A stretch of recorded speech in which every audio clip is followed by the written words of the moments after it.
मेरा मानना है कि जो लोग जातिवाद पे बात नहीं करते वो सबसे ज्यादा जातिवाद होते हैं, क्योंकि कहीं ना कहीं इंसान के अंदर जो चीजें अंदर रहती हैं वो कुछ ज्यादा समय तक रहती हैं। आप जो जल्दी से बोल देते हैं वो चीजें बाहर तक रहती हैं। लेकिन आपने बोला कि बहुजन समाज के लोग और कैसे आगे बढ़ पाएंगे, वो ऐसे आगे बढ़ पाएंगे मैम, सारा जो कंक्लूजन है वो शिक्षा पे आके रुकता है। नमस्कार, मैं हूं सकीना और आप देख रहे हैं नेशनल दस्तक। आज मेरे साथ निधि हैं और निधि हमेशा मुझसे सवाल पूछती रहती है। बहुत सारे मुद्दों पे, तमाम विषयों पे हम लोग बात करते रहते हैं, अपनी राय आपके सामने रखते रहते हैं।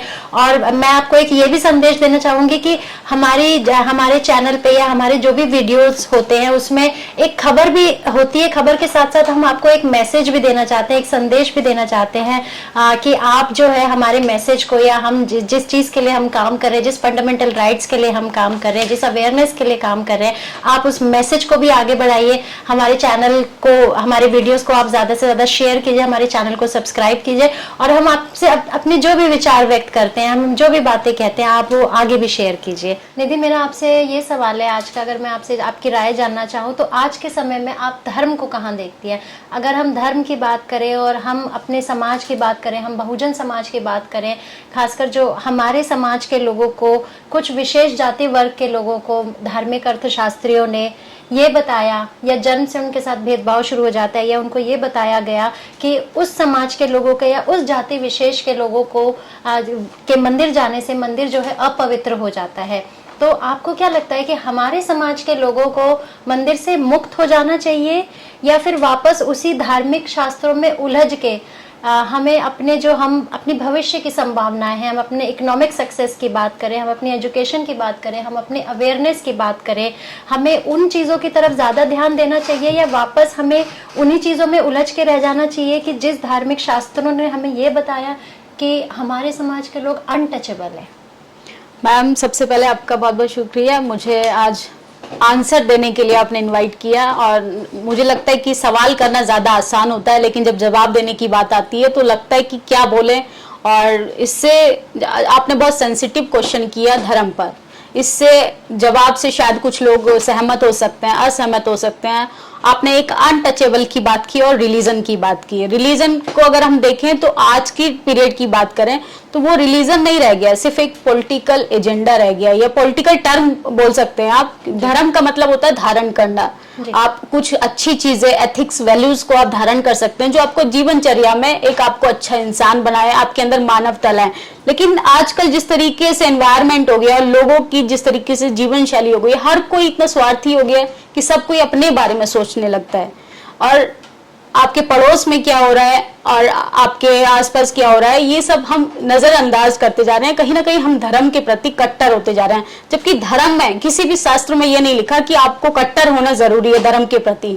आप बाइबल ले लीजिए, आप कुरान ले लीजिए, आप गीता ले लीजिए, इनफैक्ट आप बुद्धिज्म की बात करें तो त्रिपिटक ले लीजिए, कहीं भी इस तरीके का स्टेटमेंट नहीं है जो आजकल हमारे राजनीतिक जो नेता हैं जिस तरीके से प्रमोट करते हैं। और आपने बहुत अच्छा सवाल किया, रिलीजन से जो शुरुआत की, ये जो सारी चीजें आज जो अनटचेबल की बात करें हम, कहीं ना कहीं इसकी जो जड़ें हैं वो रिलीजन पे जाके मजबूत होती दिखती नजर आती हैं। कि हमें जो रिलीजन के नाम पर जो चादर पहनाई जा रही है, आंखों पे जो पर्दा लगाया जा रहा है, और बहुजन समाज अपने अधिकारों से, अपने कॉन्स्टिट्यूशन राइट से बहुत परे होते जा रहा है और धर्म के प्रति कट्टर होता जा रहा है। आप देखी होंगी कि एक मूवी आई है द कश्मीरी फाइल्स को लेके, पूरे देश भर में कंट्रोवर्सी है, लेकिन कश्मीरी फाइल्स में ठीक है, आप एक कम्युनिटी को लेके बहुत सचेत हैं, उनके साथ किसी भी तरीके से अपराध हुआ, उनके साथ गलत हुआ, लेकिन उसको देखना कौन जा रहा है?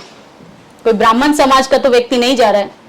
ब्राह्मण ने वो वीडियो बनाई, एक समुदाय के लोगों ने वो वीडियो बनाई, एक समुदाय के लोगों ने उसको प्रमोट किया, एक समुदाय के लोगों ने पैसे कमाए।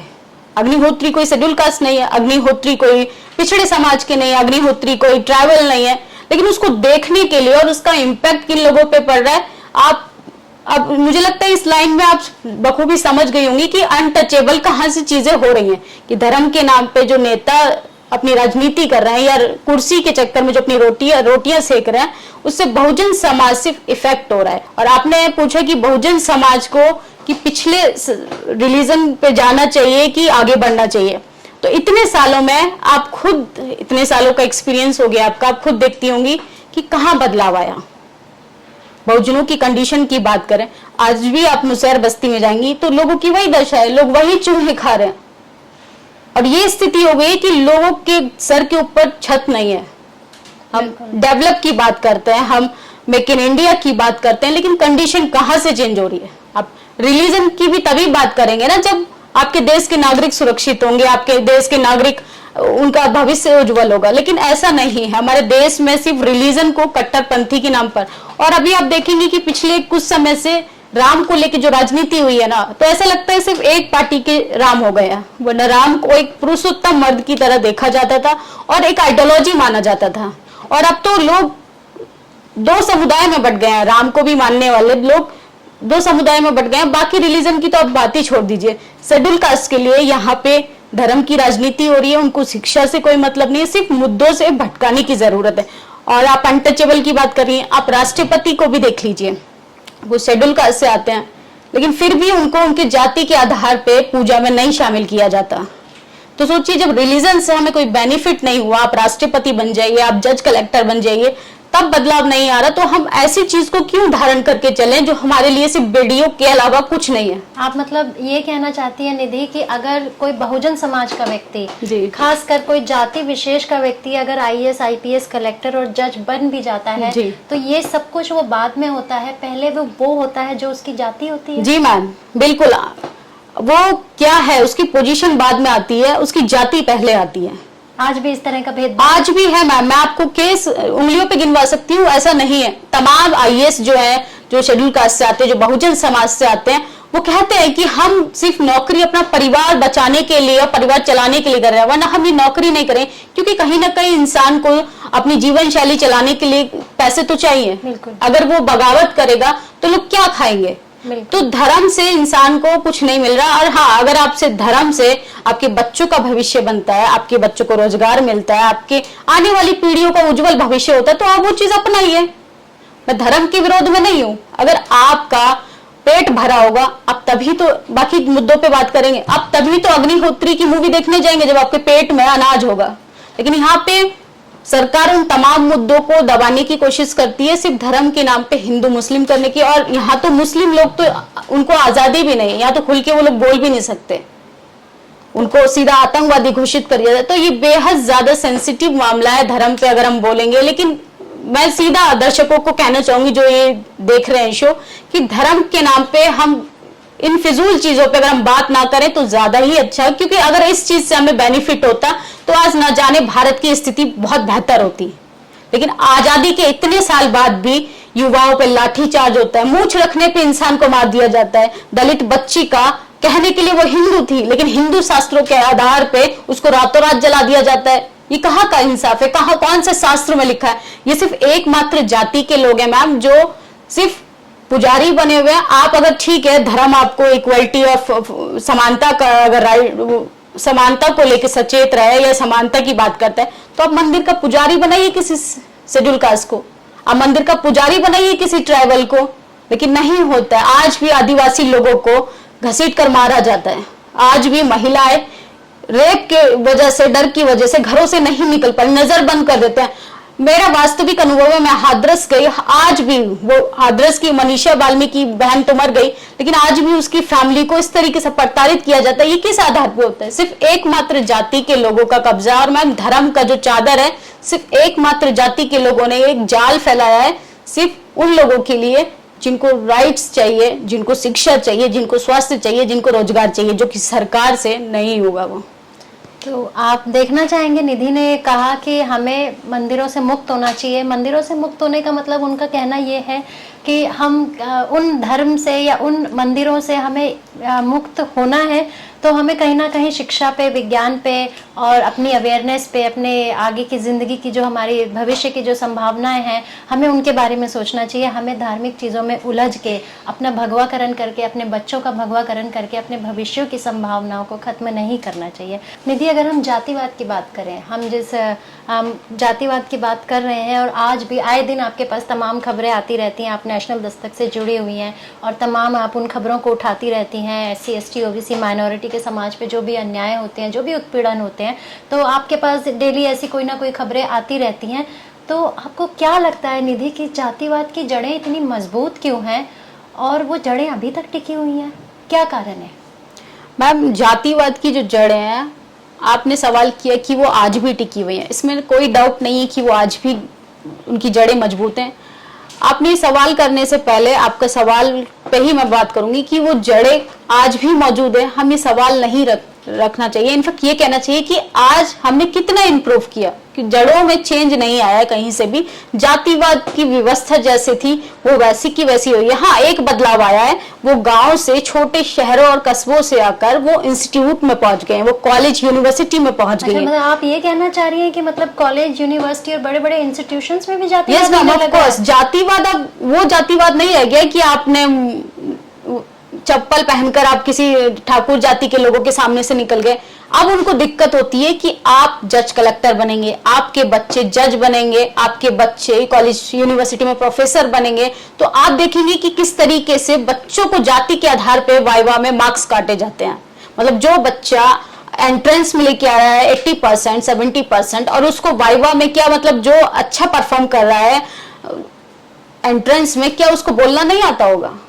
मतलब आज भी इस तरह का भेदभाव होता है कि कहीं ना कहीं हमारे समाज के बच्चों को आगे बढ़ने का मौका ना दिया जाए, ताकि वो उन मनुवादी लोगों के ऊपर आके ना बैठ। जी मैम, ये कहना चाहूंगी। बिल्कुल मैम, यही कहना चाहूंगी मैं, क्योंकि कहीं ना कहीं आरक्षण को दोष देने से कुछ नहीं होगा। एक 8वीं पास व्यक्ति भी बोलता है कि अगर आरक्षण खत्म होता तो हम भी आईएएस बने होते, लेकिन उस 8वीं पास वाले व्यक्ति को ये सोचना होगा कि आईएएस बनने के लिए आपको यूपीएससी निकालना होगा, ग्रेजुएशन कंप्लीट करना होगा, तमाम वो प्रोसेस अपनाना होगा जो आईएएस बनने का एक ट्रैक होता है। बट वो उसकी समझ देखिए जाति के प्रति, जो आपने फर्स्ट क्वेश्चन पूछा ना कि धर्म से लोगों को क्या होता है फायदा, तो धर्म ही उसको इतना कट्टर बना रहा है और धर्म के प्रति ही उसकी जातिवाद में जो अहंकार है वो इतना मजबूत है कि वो 8वीं पास वाला व्यक्ति भी आज हमारे कलेक्टर को, शेड्यूल कास्ट के, बहुजन समाज के कलेक्टर को हड़का देता है सिर्फ जाति के अहंकार पे ही।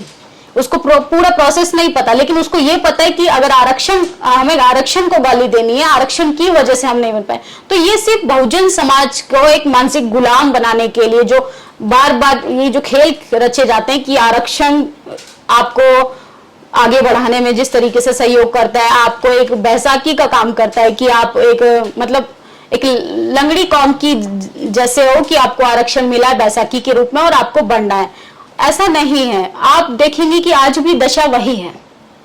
आरक्षण, आप ये कहना चाह रही है कि आरक्षण की व्यवस्था से भी हमारे समाज में कुछ सुधार नहीं हुआ है? नहीं हुआ है मैम, आरक्षण के प्रति जागरूकता नहीं हो रही। जब हमारी सरकार, हमारी प्रशासन व्यवस्था, हमारी कॉलेज यूनिवर्सिटी में कौन लोग हैं? सिर्फ एकमात्र जाति के, और वो लोग हमारे बच्चों को क्यों सिखाएंगे आरक्षण, हमारे बच्चों को क्यों बताएंगे राइट्स? आप देखेंगे, मैं आपको अपना पर्सनल एक्सपीरियंस बता रही हूँ कि मैं पहले एकेडमी था मेरा, एमफिल मेरा हुआ, तो एग्जाम ड्यूटी मेरी लगी और उसमें बच्चों को खुद नहीं पता होता था कि पितृसत्ता क्या होती है, नारीवाद क्या होती है, आरक्षण क्या होता है। तो उनको बताना पड़ेगा, हमारे बच्चों को बताना पड़ेगा कि गरीब तबके के लोग हैं, कॉलेज का मुंह नहीं देखते कभी, और जो जाते हैं तो उनको बताया नहीं जाता, वो कहीं ना कहीं फील्ड से बहुत दूर हो जाते हैं क्योंकि उनको वहां तक पहुंचने ही नहीं दिया जाता आरक्षण की बात कह के, और वो फिर अपने आप को कमजोर, असहाय महसूस करते हैं क्योंकि कहीं ना कहीं उनकी जाति को लेकर इतनी चोट मारी जाती है, इतनी चोट मारी जाती है कि वो अपना दर्द भी बयान नहीं कर पाते हैं। आरक्षण पे तो बात ना ही हो तो ठीक है, क्योंकि आरक्षण पे बात करने से सिर्फ विरोध होगा और कुछ नहीं। मतलब आप निधि ये कहना चाह रही हैं कि जातिवाद का जो मुद्दा है, जो एक जाति विशेष वर्ग के लोगों को जो हमेशा देखा जाता है एक अजीब सी नजर से, एक हीन भावना से देखा जाता है, मतलब वो अब ग्रामीणों से निकल के बड़ी बड़ी संस्थाओं में पहुंच चुका है। तो आप देख सकते हैं निधि ने अपनी राय रखी और निधि ने अपना पर्सनल एक्सपीरियंस भी बताया, तो कहीं ना कहीं निधि, मुझे ऐसा लगता है कि बहुत अफेक्टेड हुई है, उनके अंदर से जो भी कुछ निकल के आ रहा है कहीं ना कहीं इस बात को बयां कर रहा है कि चोट बहुत गहरी लगी है। निधि, मेरा एक सवाल आपसे ये भी है कि अमीर गरीब हो सकता है, गरीब अमीर हो सकता है, लेकिन अगर आप हमारे समाज की बात करें, SC ST OBC माइनॉरिटी, हम जिस बहुजन समाज की हम बात करते हैं, तो हमारे समाज को, हमारे कुछ जाति विशेष वर्ग के लोगों को एक फ्रोजन क्लास जो जम गया है, जिसको नहीं पिघलाया जा सकता है, या वो एक फ्रोजन चीज हो गई है। अगर हमें उस चीज से उठना है और हमें अपनी सामाजिक और आर्थिक स्थिति में हमें बदलाव चाहिए, तो आप हमारे समाज के लोगों को, आपने अब तक वो सारी बातें बताई कि जो दूसरे समाज के लोगों से हमें जो घृणा मिलती है या जो हमें जिस हीन दृष्टि से देखा जाता है, लेकिन अगर हम आखिर में आज निधि ये बात करना चाहूंगी कि आप हमारे समाज के लोगों को, हमारे समाज के बुजुर्गों को, हमारे समाज की आज की जवान पीढ़ियों को या वो अपने छोटे बच्चों को अगर कोई संदेश देना चाहें कि हमें अपने अंदर किन बदलाव की जरूरत है, ऐसे हम क्या चीज करें कि हम अपनी आने वाली पीढ़ियों को, अपनी आने वाली नस्लों को एक अच्छा भविष्य दे पाए।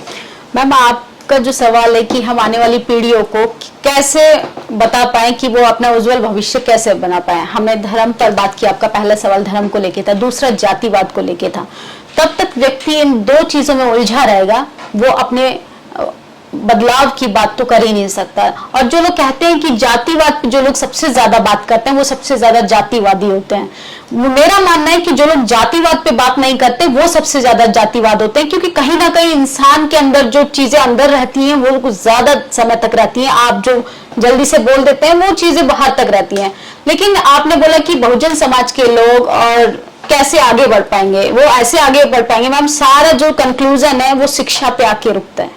बाबा साहब ने, आपने देखा होगा कि कल 20 मार्च था जी, बाहर सत्याग्रह था जी, पीने का पानी बाबा साहब ने दिलवाया। जिस तालाब में जानवर पानी पी सकता था, जानवर पेशाब कर सकता था, उस पानी को बहुजन समाज का व्यक्ति नहीं पी सकता था। ये स्थिति थी और आज भी वही स्थिति है, बस बदलाव इतना आया है। और यही आंदोलन हुआ था गांधी जी के टाइम नमक सत्याग्रह को लेके। लेकिन इन दोनों सत्याग्रहों में क्या डिफरेंट है, क्या अलग अलग दायरे में आपको बता देती हूँ कि गांधी जी ने जो सत्याग्रह किया उसको पूरा देश जानता है, लेकिन जो बाबा साहब ने पीने का पानी को सत्याग्रह जो किया, और ये सिर्फ पानी के लिए नहीं था, ये मानव अधिकारों को लेकर था कि जिस तालाब के पानी को जानवर पी सकते हैं, मवेशी नहा सकते जो हैं, हमें प्रकृति से मिला है, जो हमें नेचर से मिला, उन पे भी कहीं ना कहीं एकमात्र जाति के लोगों का कब्जा था। सोचिए, पानी तो किसी ने इन्वेंशन नहीं किया, वो तो नेचर से ऑलरेडी था, बट उस पे भी एकमात्र जाति के लोगों का कब्जा था। हमारे बहुजन समाज के लोग, जिनको अनटचेबल पर्सन बोलते हैं, तमाम शेड्यूल कास्ट में भी बहुत तरीके की कैटेगरीज डिवाइड की गई थी, और शूद्र जाति जिनको अछूत समझा जाता था, जिनकी परछाई पड़ने पर भी लोग अपने आप को अपवित्र मानते थे। मतलब इतना वो था कि आप गले में हांडी पीछे झाड़ू लटका सकते हैं, बस तरीका चेंज हो गया है, प्रोसेस आज भी वही है। सोचिए, बाबा साहब ने पीने के पानी के अधिकार को लेकर इतना स्ट्रगल किया, लोग हमें बताना पड़ रहा है, नेशनल दस्तक को इतने साल पर आज चर्चा होने लगी है और हमें बताना पड़ता है कि आज के दिन इस तरीके का हुआ। और दुख भी होता है, ये सब बताते हुए खुशी नहीं हो रही है, दुख हो रहा है कि हमें जो चीजें जरूरी थी हमारे लिए, वो कहीं ना कहीं हमारे इतिहास को दूर रखा गया, वो हमें नहीं बताया जा रहा है। तो हम प्रोग्रेसिव कैसे होंगे जब हम अपनी हिस्ट्री नहीं जानेंगे, जब हम अपने इतिहास को नहीं पढ़ेंगे, हमारे पूर्वजों का किस तरीके से योगदान रहा। और सबसे ज्यादा जो इम्पैक्ट पड़ता है, मैम आपने जो पहला क्वेश्चन किया था ना रिलीजन का, आप देखेंगे कि एक पुजारी का बेटा पुजारी बनेगा क्योंकि उसको उस तरीके का प्रोसेस बताया जा रहा है जी, उस तरीके की जर्नी बताई जा रही है, और किस तरीके से आपको ये प्रोसेस करना है वो सब बताया जा रहा है। हमारे पूर्वज गुलाम थे, आने वाली पीढ़ियां गुलाम है, और जिस तरीके के हालात बनते जा रहे हैं तो उनकी आने वाली पीढ़ियां भी गुलाम होंगी अगर हमने पॉलिटिकल तरीके से अपने आप को इंप्रूव नहीं किया।